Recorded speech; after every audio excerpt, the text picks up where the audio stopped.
Hello, I'm Tom Williams from the Fort Huachuca Public Affairs Office, and this is your Fort Report. Fort Huachuca's Army Community Services hosted a credit improvement seminar to offer advice on how members of the community can raise their credit scores and avoid financial problems. Al Bingham, a nationally recognized expert on credit scores, broke down the financial factors that affect people's standard of living. The financial means to improve your standard of living is based on three things: income, net worth, and credit. Now, over this financial crisis, a lot of people have taken hits on all three of these means. Okay? You could probably incur damage to one of these. You could probably have low income, but as long as you had a good credit rating and good net worth, your standard of living could actually be pretty decent. You know, you could have low net worth, but good income and good credit. Again, your standard of living can be pretty good. But if two of the three are in dire straits, that's when problems occur. So if you have low income and a poor credit rating, but have net worth, yeah, you can weigh with it, but you're still going to run into a lot of problems.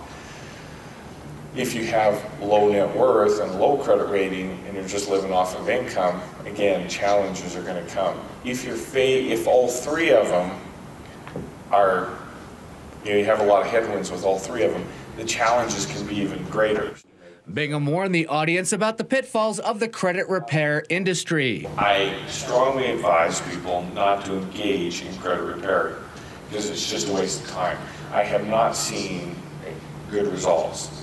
I would say less than 5% have I seen anything substantial happen to someone's credit report, and still then, they really don't understand the system. So you look at the credit score, the FICO credit score, there's 5 main factors, and you hear about this all the time. You go on any website, they talk about this, they say, here's the 5 main factors of a credit score: payment history, length, debt, new credit, different types of accounts. With credit repair companies, they just address one issue. That's all they do. They look at one issue, payment history. Again, they don't understand it, but payment history, it's all about removing derogatory or late payments or collections or judgments or bankruptcies, anything from your credit report. The issue, they don't talk about the other 4 issues. They don't address those things because they don't know. So my point here, more than anything, is in order to manage and improve your credit, first off, to improve it, manage it going forward, is you have to have a plan. You have to know what you're doing. You have to look where you're at with your current accounts and know where you're going forward. Otherwise, you will spend more time off-roading in some place and realize at some point that there's a problem and then have to come back to the main road. The senior loan officer also spoke about sources of credit that can damage credit scores. Let me be very clear on this. You get a loan through a finance company and it will drop your score for how many years? It can go up to 10 years. Okay? You've got to ask questions before you go into this. And where do you find finance companies?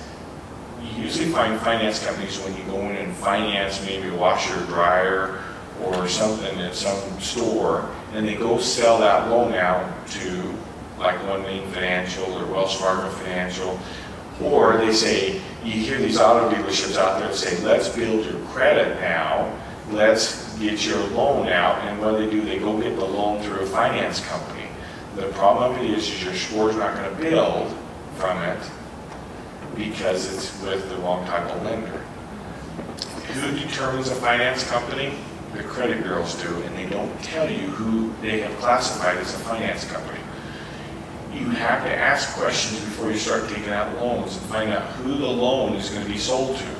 If it's going to be sold to a high-risk lender, that's when you need to back off and say, you know what, I'm going to go somewhere else to get my financing because they can come back and tell you. Bingham advises that people use myfico.com to obtain their credit scores because there you get the number that lenders use to establish interest rates. Well, we went to Experian. They call their score the plus score, but they're not used by any lender. They're educational only is what they state.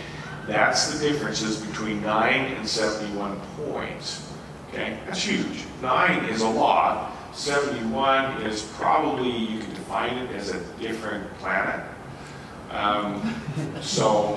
Equifax was between 24 and 66 points off, and then TransUnion was between 7 and almost 80 points off. So that's the problem, is they will not mirror the FICO score, which is used by lenders. Yes, there are many scores out there, but there's only really one used by lenders and insurance companies and all this. He then listed some of the factors that control credit scores. It looks at the counts, how many counts you have open as an excessive number, and how many counts are balances. The first two say you got too many accounts open in your credit report. Okay? How many is too many? It varies a little bit according to your depth in your credit report. If you have 10 listed accounts in your credit report and all 10 are open, it will be a problem. It wants to see some account, not all your accounts open in your credit report. Okay? That's in the utilities and all those things. Doesn't count utilities, just those reporting. Second, it said we had to have a bank credit card, but now it says you've got too many. Okay? I always say be careful, especially those with lower credit ratings, when you have 5 or more open. It becomes a problem in there. So don't go open all these bank credit cards all over the place. The next one, it says too many accounts with balances. Okay, that means you got accounts spread all over the place. It can be an account with $10 on it, it still counts. This is a big factor in the credit score. Too many accounts with balances is one of the big drivers in whether your score goes up or down. The number of bank or national credit card accounts with balances, meaning all your credit cards have balances on them. And then finally, amount owed on revolving accounts. Does anyone know what? And this is the word directly from FICO. That's what I'm referring here to. Do you know what amount owed on revolving accounts is referencing? A lot of people don't know this. They think it's balanced credit limits, the balance on the credit card account. If you have a balance of $10,000 and a credit limit of $30,000, the $10,000 is an issue. So you have to work down your balances. Bingham has worked in the mortgage industry since 1991 and is the author of the book, The Road to 850, Proven Strategies for Increasing Your Credit Score. That'll do it for this edition of the Fort Report. Have a great day.